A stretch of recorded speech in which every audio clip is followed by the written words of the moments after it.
Picture a disciple standing outside a house, with dust on his sandals and one instruction from Jesus: offer peace. He does not arrive with guards. He does not arrive with money, status, or a written guarantee that anyone will listen. He steps across the threshold, depends on the kindness of strangers, and speaks about the kingdom of heaven. If the household receives him, Jesus says, "Let your peace come on it." That is the mission. And then, before the chapter is over, Jesus says this in Matthew chapter 10, verse 34. "Don't think that I came to send peace on the earth. I didn't come to send peace, but a sword." The same Jesus, the same disciples, the same chapter. First, enter the house with peace. Then, do not think I came to send peace. Taken by itself, the second sentence can sound like a hidden confession. Maybe Jesus was not really the teacher of peace people imagine. Maybe the sword is permission for Christians to become aggressive, militant, or proud of every relationship they break. Or maybe the line is so uncomfortable that it has to be softened, until it means almost nothing. But Jesus does not leave it by itself. He places the sword inside a mission full of roads, doorways, hostile hearings, frightened disciples, divided families, public confession, and the possibility of death. And near the end of Matthew's gospel, a follower will actually pull out a literal sword in Jesus' defense. What Jesus does in that moment will test every violent reading of this verse. But before we get there, stay with the disciple at the door. Because the deepest question in Matthew chapter 10 is not merely what the sword means. It is what happens when the message of peace enters a house and the people inside do not respond to Jesus in the same way. Matthew chapter 10 begins with Jesus calling the 12 disciples and sending them out. They are to proclaim that the kingdom of heaven is at hand. They are to minister to people in need. But they are also to travel lightly. They are not going out as wealthy patrons who can buy influence or protect themselves from rejection. They will depend on the welcome of the people they meet. Picture the road. A town appears in the distance. The disciples enter it without knowing which door will open. They ask who is willing to receive them. They enter a house, greet it, and offer peace. If the house receives them, that peace rests there. If the house refuses them, they leave. The message is peaceful. The messengers are vulnerable. The response is not guaranteed, and the disciple cannot manipulate the answer. He cannot turn hospitality into a transaction. He cannot promise the household that accepting Jesus will preserve every existing comfort. He can speak, serve, and offer peace. The decision at the doorway belongs to the people inside. That gives the whole chapter a quiet tension. Every new house contains two possibilities. A meal may be placed in front of the messenger, or the door may close. A family may receive the announcement together. Or the announcement may expose a disagreement that was invisible a few minutes earlier. Peace enters as an offer, not as a guarantee. That is the first thing the chapter makes clear. Jesus does not send his followers into the world assuming that everyone will hear the same words and reach the same conclusion. Some will welcome them. Others will shut the door. Some will see good news. Others will see danger. And the rejection will not always remain private. Jesus warns that his disciples may be handed over to councils, beaten, and brought before governors and kings because of him. A doorway can become a hearing. A conversation can become an accusation. A person who entered a town as a guest can leave it as someone marked for punishment. Then Jesus gives a promise that keeps the warning from becoming despair. In Matthew chapter 10, verses 19 and 20, he tells the disciples not to be consumed with anxiety over what they will say when they are delivered up, because the Spirit of their Father will speak through them. Notice the shape of that promise. Jesus does not say the hearing will vanish.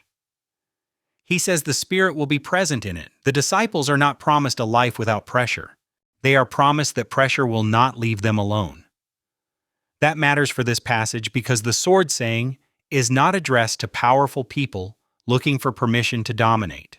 It is addressed to vulnerable messengers being prepared to suffer. They are the ones who may be dragged before authorities. They are the ones who may be hated. They are the ones who may have to decide, under pressure, whether they will still confess Jesus openly. And then the danger moves from public institutions into private relationships.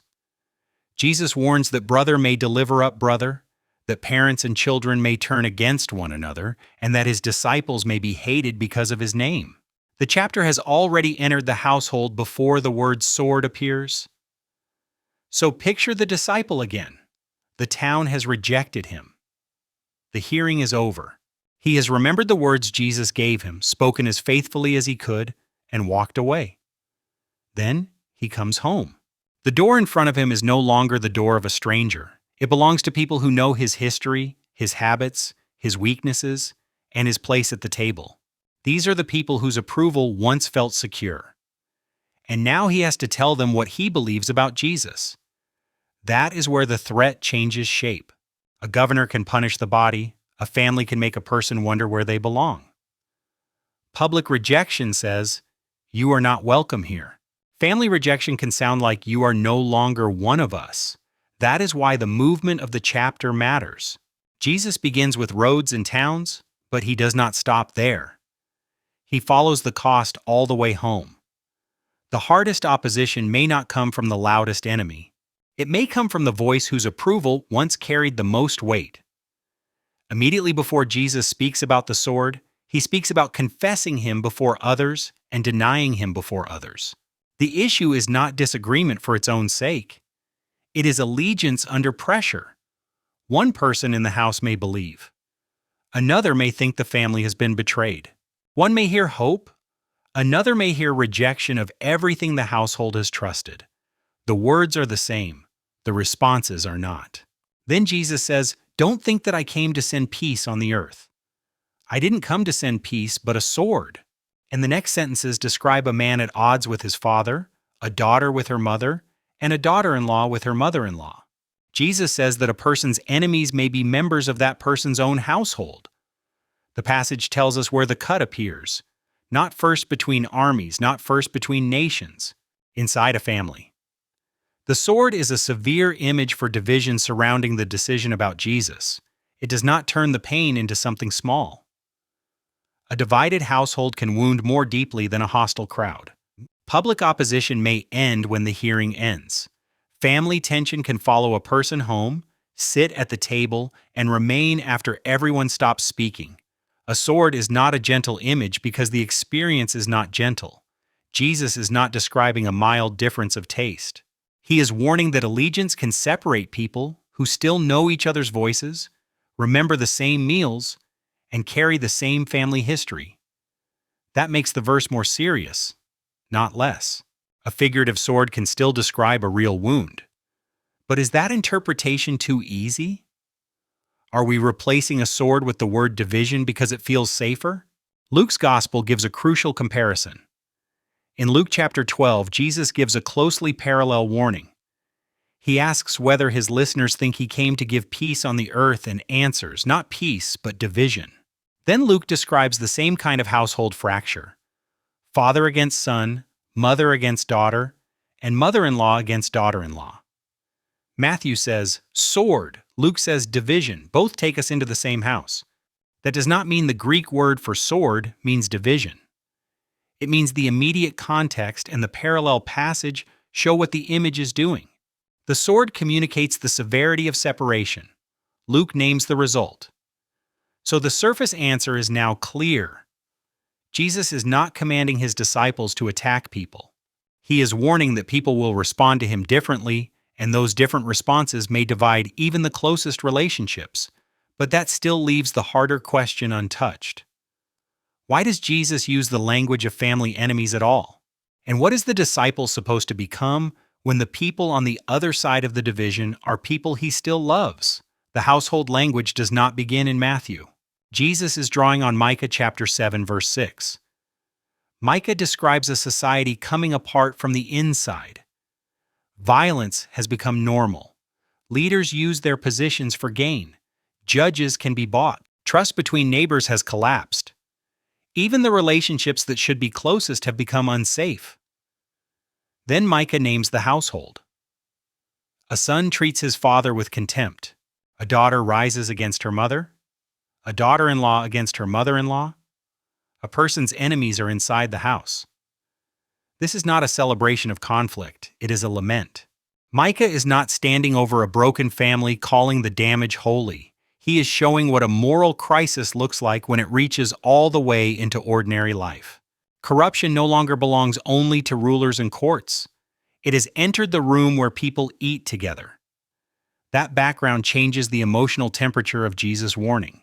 When he echoes Micah, he is not telling disciples to enjoy being divisive. He is preparing them for a tragic possibility. The claim of Jesus may expose loyalties and hostilities that surface peace had kept hidden. A family may look united until one person can no longer surrender conscience to keep everyone comfortable. And Micah's next move matters. After describing the collapse of trust, he turns toward God.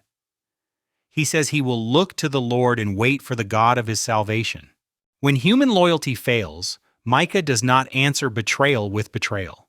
He places his hope in God. That is the first clue about how the faithful person survives a divided house.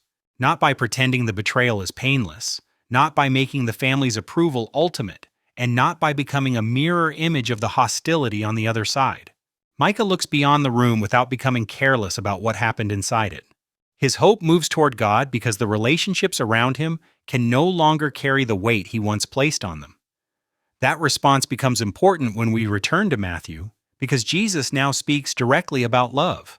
In Matthew chapter 10, verse 37, he says that whoever loves father or mother more than him is not worthy of him, and whoever loves son or daughter more than him is not worthy of him.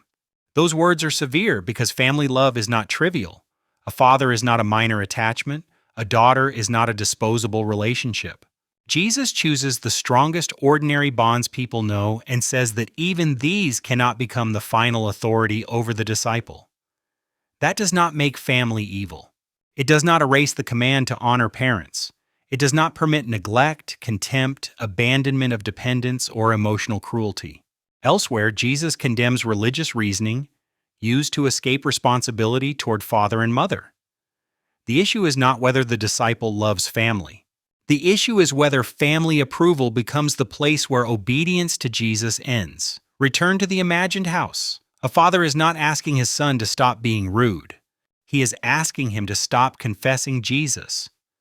A mother is not asking her daughter to speak more gently. She is asking her to treat conviction as betrayal. A son is not being corrected for arrogance. He is being told that belonging depends on silence. Now the decision has weight. The disciple may be able to keep the room calm. All he has to do is deny what he believes, or reduce Jesus to something private that never affects his public loyalty. That may preserve the invitation, it may preserve the inheritance, it may preserve the appearance of peace. But Jesus refuses to call every unbroken relationship faithful. There is a peace that comes from love, reconciliation, truth, and mercy. And there is a calm maintained because one person has learned never to say what conscience requires. Those are not the same thing. This is why the passage cuts both ways. It confronts the believer who would deny Jesus to avoid rejection, but it also confronts the believer who uses Jesus as an excuse to become harsh. A disciple cannot point to family opposition and assume that every word he spoke was wise. Being disliked does not prove faithfulness. Winning an argument does not prove courage. A person can quote scripture while speaking with contempt. A person can create unnecessary wounds through pride and then call the consequences persecution. Jesus does not bless cruelty merely because cruelty uses religious language. At the same time, peacemaking cannot mean surrendering every conviction whenever someone becomes uncomfortable. If the price of belonging is denying Jesus, silence is no longer neutral. It has become a decision. So what kind of peace does Jesus actually give? That question has to be answered carefully, because not peace, but a sword is not the only thing Jesus says about peace. In the same mission discourse, he sends his disciples into houses offering peace. In Matthew chapter 5, he calls peacemakers blessed. He teaches love for enemies and prayer for those who persecute. In John chapter 14, verse 27, Jesus tells his disciples that he gives them peace, but not as the world gives. And Romans chapter 5, verse 1 connects being made right with God through faith with peace with God through Jesus Christ. Peace is not an embarrassing idea Christianity has to explain away. It belongs near the center. But Scripture does not use peace to mean that no difficult decision will ever disturb a relationship. Peace with God is not the same as universal approval from people. The peace Christ gives in fear is not a guarantee that fear-producing circumstances disappear. Peacemaking is not pretending disagreement does not exist. Think again about the disciple standing in the family doorway. He can speak with gentleness, he can refuse mockery, he can listen. He can make clear that love has not disappeared, but he cannot control whether the people inside will receive the same Jesus he has confessed. That is where false peace becomes tempting. False peace says the relationship must look calm, whatever has to be surrendered to keep it that way. Jesus offers something deeper than calm. He reconciles people to God. He teaches his followers to pursue peace. He gives peace in the middle of trouble. But he does not promise that every person will welcome his claim, or that every household will remain undisturbed when someone decides that loyalty to him comes first. We now know what the sword is doing. We know why the house divides. We know why family loyalty is part of the test. But the answer is still incomplete. Knowing that the sword means division tells us what happens around the disciple. It does not yet tell us what must happen inside the disciple. A person can suffer rejection and still respond with bitterness. A person can preserve correct beliefs while allowing pride to reshape the way those beliefs are carried. So the decisive question is no longer whether the room divides. It is what kind of person walks out of that room. When the division comes, what does Jesus place in the disciples' hands? The answer comes in the next sentence. Matthew chapter 10 verse 38 says that whoever does not take up his cross and follow Jesus is not worthy of him. After the sword comes the cross.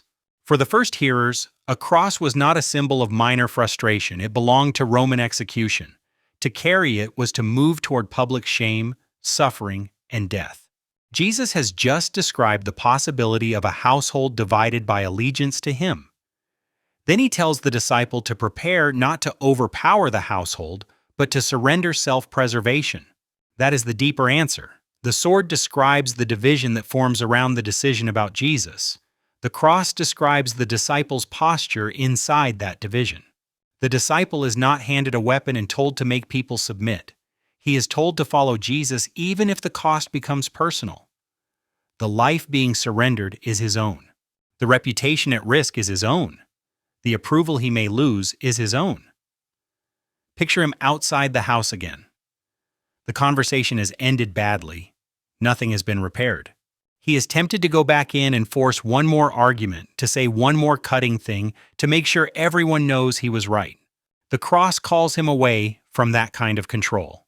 It does not ask him to deny the truth he spoke. It asks him to surrender the demand that he must control how everyone responds to it.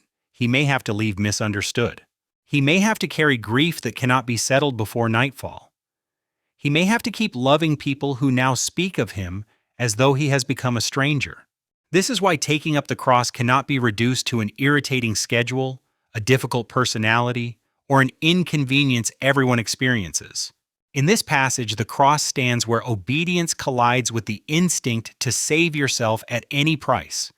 The disciple can preserve his place by denying Jesus, or he can follow. He can protect his reputation by remaining silent, or he can confess.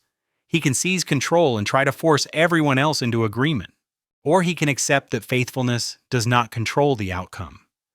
The cross does not make the disciple passive. It makes him faithful without becoming coercive. Then Jesus goes further. In Matthew chapter 10, verse 39, he says that the person who finds his life will lose it, and the person who loses life for his sake will find it.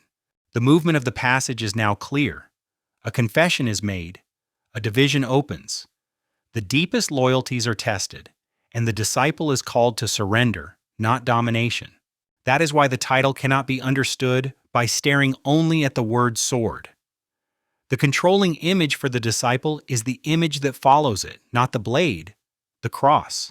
And Matthew gives us another scene later in the gospel that places this interpretation under pressure. It is night. Jesus is being arrested. Armed men have come for him. The arrest is unjust, the danger is immediate, and one of Jesus' companions reaches for a literal sword. This is exactly the kind of moment that should reveal whether Jesus wants his followers to advance his mission through violence. The sword comes out. A servant of the high priest is struck, and Jesus stops it. In Matthew chapter 26, verses 52 through 54, Jesus commands the sword to be put back. He warns that those who take the sword will die by the sword. He says he could appeal to his Father for overwhelming help, but he will not escape the path before him by overturning what the Scriptures must fulfill. The follower believes he is defending Jesus, but he is defending Jesus in a way Jesus refuses. That scene does not settle every Christian debate about government, military service, policing, self-defense, or every possible use of force. Those questions require a wider biblical study. But it does give us a clear boundary for Matthew chapter 10. The saying about the sword cannot responsibly be turned into a command for Christians to attack those who reject Jesus. When a disciple actually swings a sword in his defense, Jesus says, "Put it back." And notice what Jesus himself does next. He does not call down the force he says is available to him. He goes toward the cross. The later scene makes the earlier sequence visible. The sword appears around the conflict. The cross defines the path Jesus chooses. That is the pattern his followers are called to enter. But this still has to reach the table because most viewers will not face a council or a midnight arrest. They may face something quieter and, in its own way, deeply painful. A family conversation stops when they enter the room. A relative treats faith as embarrassment. A message receives no answer. An invitation no longer comes. Or the pressure may be subtler. No one threatens anything openly. The person simply learns which parts of faith are allowed to remain visible and which parts must disappear if they want life to stay easy. How does a disciple know whether this is the conflict Jesus warned about or a conflict the disciple has created? The answer is not found by counting how many people are offended. Look at the decision causing the strain. Is the person being pressured to deny Jesus or disobey what Scripture actually teaches? Or is the argument about a preference that has been promoted into a command from God? Look at the disciples' conduct.